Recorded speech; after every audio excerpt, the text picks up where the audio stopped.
Assalamualaikum warahmatullahi wabarakatuh. Perkenalkan, nama saya Laila Siti Fatimah dari Prodi Ilmu Komunikasi semester 2 dengan NIM 21109011026. Di video kali ini saya meresum materi tentang hakikat ibadah untuk memenuhi mata kuliah ibadah akhlak dan muamalah. Langsung saja kepada materi. Yang pertama ada pengertian ibadah. Nah, menurut definisi yang disampaikan oleh Sahihul Islam Ibnu Taimiyah rahimahullahu taala, yang artinya ibadah adalah suatu istilah yang mencakup semua yang Allah cintai dan Allah ridhoi, baik ucapan atau perbuatan yang lahir tampak bisa dilihat maupun yang batin tidak tampak tidak bisa dilihat. Menurut bahasa, ibadah berasal dari bahasa Arab yang artinya taat, tunduk, patuh, hina, dan pengabdian. Dengan demikian, tujuan manusia diciptakan untuk beribadah adalah untuk mengabdikan seluruh aktivitas kehidupannya dalam rangka beribadah kepada Allah, mendekatkan diri kepada Allah dengan melaksanakan segala perintahnya dan menjauhi segala larangannya, serta mengamalkan apa saja yang diperkenankan olehnya. Yang selanjutnya ada hakikat ibadah. Hakikat ibadah bukan hanya sekedar menjalankan semua perintahnya dan menjauhi segala larangannya, tetapi mengokohkan konsep penghambaan kepada Allah dalam diri. Nah, hakikat ibadah ini bisa tercermin dalam kita meyakini bahwa tidak ada penghambaan apapun.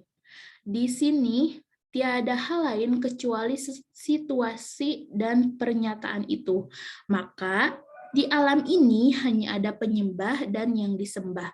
Hanya ada satu Rob dan semua makhluk merupakan hambanya. Yang kedua, menghadapkan diri kepada Allah dengan seluruh gerak hati, gerak anggota badan, dan gerak kehidupan. Semua itu hanya dihadapkan kepada Allah semata seraya melepaskan segala perasaan lain dan melepaskan segala konsep kecuali konsep penghambaan kepada Allah. Yang selanjutnya ada pembagian ibadah. Yang pertama ada ibadah mahdah.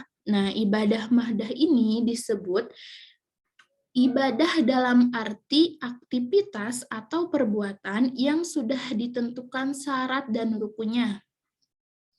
Contohnya ibadah mahdah ada wudhu, tayamum, mandi besar, sholat, zakat, puasa, haji, dan umroh.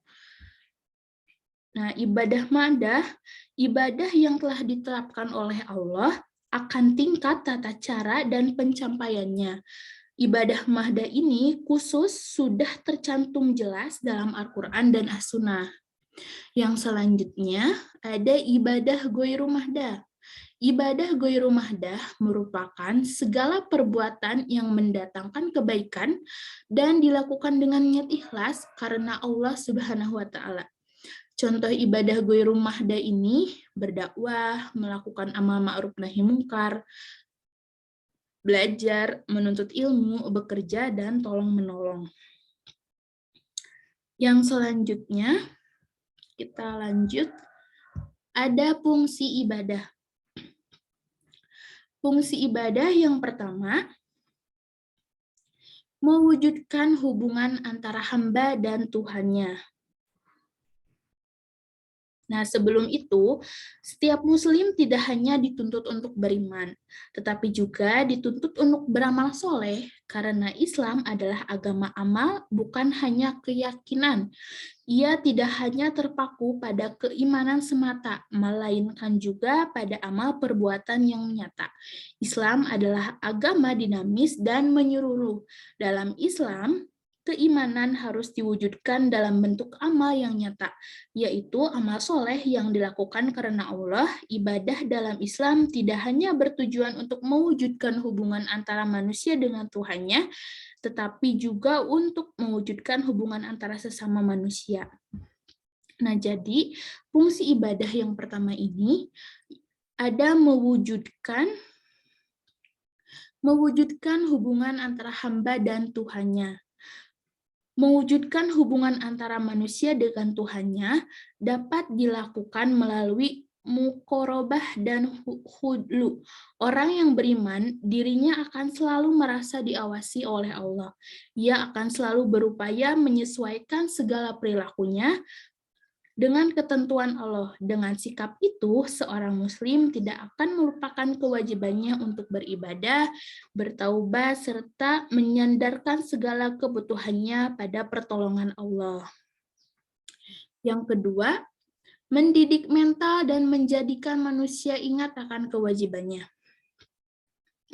Dengan sikap ini, setiap manusia tidak akan lupa bahwa dia adalah anggota masyarakat yang mempunyai hak dan kewajiban untuk menerima dan memberi nasihat.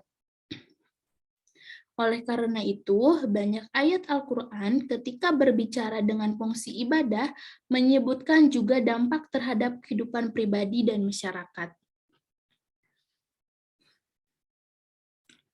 Yang selanjutnya, melatih diri untuk disiplin.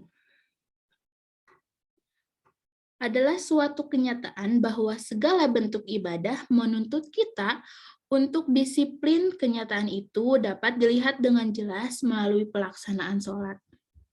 Yang terakhir, prinsip ibadah. Yang pertama ada hanya menyembah kepada Allah.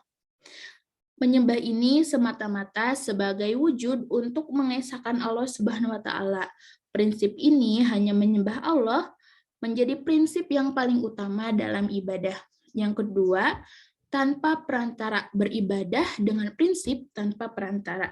Maksudnya adalah seorang yang hendak beribadah kepada Allah harus meyakini bahwa Allah itu dekat sehingga tidak perlu perantara. Yang ketiga, harus ikhlas. Nah, prinsip ini maksudnya adalah beribadah motifnya murni, hanya mengharapkan ridho Allah Subhanahu wa Ta'ala. Yang keempat, harus sesuai dengan tuntutan. Jadi, kita tidak boleh beribadah tanpa ada tuntutannya. Beribadah harus sesuai dengan cara yang telah disyariatkan Allah melalui Al-Quran dan As-Sunnah. Nah, itu sedikit resum tentang hakikat ibadah. Semoga bisa bermanfaat untuk teman-teman. Apabila ada kesalahan, mohon dimaafkan karena saya masih belajar.